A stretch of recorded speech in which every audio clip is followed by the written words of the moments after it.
योगीराज श्री कृष्ण जी महाराज की एक फूफी का पुत्र था शिशुपाल। उसके पिता का नाम था चेदीगढ़ दमघोष। वह भी जरासंध के गुट में शामिल था। शिशुपाल जरासंध का सेनापति था। जरासंध के कहने पर भीमक ने अपनी लड़की का संबंध शिशुपाल से कराना निश्चित किया। विवाह उत्सव पर मगध साम्राज्य के सारे राजा निमंत्रित हुए।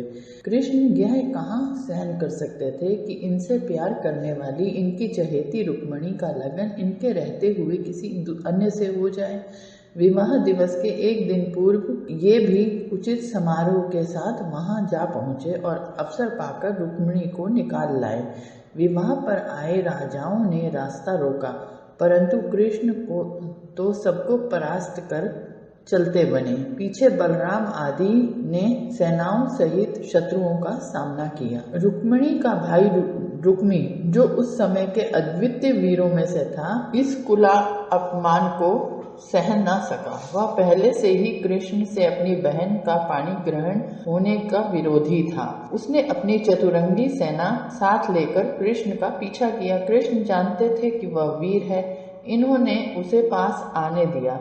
इससे पूर्व उसने इनके दर्शन न किए थे। इन योगीराज को देखते ही उसके हृदय में कुछ ऐसा प्रभाव पड़ा कि उसने झट से हार स्वीकार कर ली, अथवा दूसरे शब्दों में हम कहें तो विदर्भों की ओर से रुक्मिणी का लगन कृष्ण से होने की स्वीकृति दे दी थी। जहाँ कृष्ण की सुंदर छवि और प्रभावशाली शील से रुक्मी परास्त हुआ, वहां उसने एक नए नगर की स्थापना की जिसका नाम भोजकट था। इस प्रकार रुक्मिणी का विवाह एक महत्वपूर्ण ऐतिहासिक घटना बन गई। स्थिर स्मारक ने इन कुलों के मेल को इतिहास में अमर कर दिया। कृष्ण रुक्मिणी को साथ लेकर लौट आए और उनसे विधिपूर्वक विवाह किया। जैसा कृष्ण ने फिर एक बार शिशुपाल से भरी सभा में कहा था, रुक्मिणी उनकी दृष्टि में वेद की ऋचा थी, जिसे शिशुपाल जैसा मूढ़ शूद्र प्राप्त ही नहीं कर सकता था। पर वशवर्ती क्षत्रिय शूद्र नहीं तो क्या है। उन दिनों क्षत्रिय कन्याओं के विवाह 3 प्रकार से होते थे। सबसे उत्तम ढंग तो स्वयंवर का था। सभी विवाहार्थी कन्या के घर एकत्र हुए। जिसने विवाह की शर्त पूरी कर दी, वह कन्या को और वह वीर स्वयं या जिसे उसने चुना हुआ होता था, उसकी इच्छा अनुसार उस राजकुमारी का पाणी ग्रहण हो जाता था। विवाह का दूसरा अन्य ढंग था वीर शुक्ला उद्घोषित करने का। यह दूसरे शब्दों में क्षत्रिय वीरों को निमंत्रण करने का कार्य होता था, जिसमें सभी कन्या गृह में एकत्र हो आपस में युद्ध करें और जो प्रतिद्वंदियों को जीत जाए वह कन्या की इच्छा से उसका विवाह अपने साथ या किसी और के साथ कर दे। यदि कन्या का पिता इन दो में से किसी विधि का अवलंबन करे तो ठीक, अथवा सबको अपना बल पराक्रम दिखाने का अवसर प्राप्त था और कन्या को भी अपनी मति के अनुकूल वर प्राप्त हो सकता था। परंतु यदि कोई पिता इन विधियों को छोड़ केवल अपने इच्छा से अपनी लड़की के संबंध करने लगे तो वह बलात्कारी समझा जाता था। किसी और विवाह इच्छुक के लिए कन्या हरण के सिवा अब अन्य कोई रास्ता ही न था। वह अपनी इच्छा से कन्या पर कैसे प्रकट करता? वह आता और कन्या को रथ में बिठाकर अपने साथ ले जाता। कन्या की अनुमति लेना विवाह के लिए तीनों विधियों में आवश्यक था। बलात्कार से उससे विवाह नहीं होता था। उदाहरणतया द्रौपदी का स्वयंवर हुआ। उसने कर्ण से विवाह नहीं करना चाहा तो कर्ण कितना भी वीर था और विवाह की शर्त पूरी भी कर सकता था, परंतु द्रौपदी का विवाह उससे नहीं हुआ तो नहीं हुआ।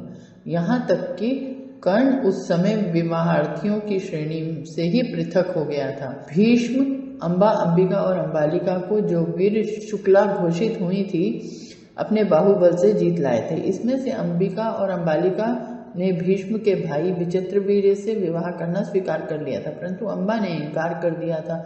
उस समय के वह शब्द उस समय के वीरों के शील तथा क्षत्रिय कुलों की मर्यादा पर एक सुंदर प्रकाश डालते हैं। क्षत्रिय कन्या ने कहा था हे भीष्म, आप धर्म को जानते हैं, आप शास्त्रों के पंडित हैं, मेरी बात सुन लीजिए, फिर जो धर्म हो वही कीजिए। मैं पहले अपने मन में शाल्वराज को ही वर चुकी हूँ और वे मुझे वर चुके हैं। मेरे पिता इस रहस्य को जानते थे। क्षत्रिय वीर, आप किस तरह मुझे, जो एक और को दिल दे चुकी हूँ, अपने घर में बसाएंगे? इससे आप धर्म का उल्लंघन करेंगे और फिर आप कौरव हैं। भीष्म ने यह सुनते ही अम्बा को अनुमति दे दी थी कि वह जिस वीर के हृदय में अपने हृदय की गांठ बांध चुकी है, उसी के पल्ले में से अपना पल्ला बांधे। यही बात हरण में थी। दूसरे शब्दों में, हरण अपनी इच्छा से किसी युवती कन्या पर प्रकट करने का बलपूर्वक अवसर प्राप्त करना था। बलपूर्वक उस समय जब इनके बिना काम न चलता हो। बल का प्रयोग परिवार के प्रति था, कन्या के प्रति नहीं। फिर विवाह उसी समय हो सकता था जब कन्या स्वयं उस वर को स्वीकार कर ले। यह कहने की आवश्यकता नहीं है कि कोई लड़की वीर शुक्ला हो, चाहे यों ही उसका हरण हुआ हो, उसकी मान मर्यादा क्षत्रिय वीरों के हाथ में सर्वथा सुरक्षित थी। आवश्यकता पड़ने पर वह दो हाथ किसी बलात्कारी नरपिशाच से स्वयं भी कर सकती थी। श्री कृष्ण ने द्वारका के दुर्ग की रक्षा की संभावना अपनी जाति की स्त्रियों से भी तो की थी। हरण में और किसी पर बलात्कार हो, बालिका पर बलात्कार न होता था। वह तो उसका एक क्षत्रिय योद्धा कोमल प्रार्थना सुनने के लिए जाना जाता था, जिसको वह सुनने से पूर्व भी ठुकरा सकती थी और सुनकर लौटा भी सकती थी। उस समय विवाह विधियों का उपयुक्त विवरण यहाँ इसलिए दिया गया है कि श्री कृष्ण का रुक्मिणी हरण अपने ठीक रूप में पाठकों के सम्मुख आ जाए। आगे सुभद्रा हरण की बात भी आएगी, जब उस समय भी हरण का यह रूप ध्यान में रखना घटनाओं को ठीक वास्तविक रूप समझाने के लिए आवश्यक होगा। दुरुपयोग किसी भी शैली में हो सकता है, परंतु किसी भी प्रथा का वास्तविक रहस्य उसके उत्तम स्वरूप में निहित होता है।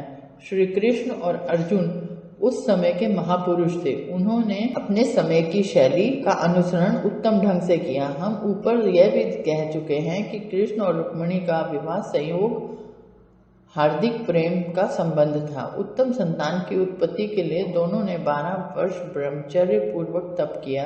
इस तपस्या का फलस्वरूप प्रद्युम्न पैदा हुआ, जो क्या रूप और क्या शील दोनों में दूसरा कृष्ण था। कृष्ण को इस संतान का इतना अभिमान था कि जहाँ कहीं भी जाते थे उसका वर्णन करते, उसे मेसुत मेरा पुत्र कहते। कृष्ण कितने तपस्वी थे, कितने संयमी, कितने सदाचारी, इसका इस घटना से स्पष्ट होता है। उनकी रानियों में रुक्मिणी का नाम यहाँ नहीं आता। प्रतीत ऐसा होता है कि इस अंशावतार की कल्पना के समय तक कृष्ण की रानी एक ही मानी जाती थी और वह रुक्मिणी थी। 16,000 तो स्पष्ट परिचारिकाएं हैं, उनसे रति का संबंध नहीं लिखा।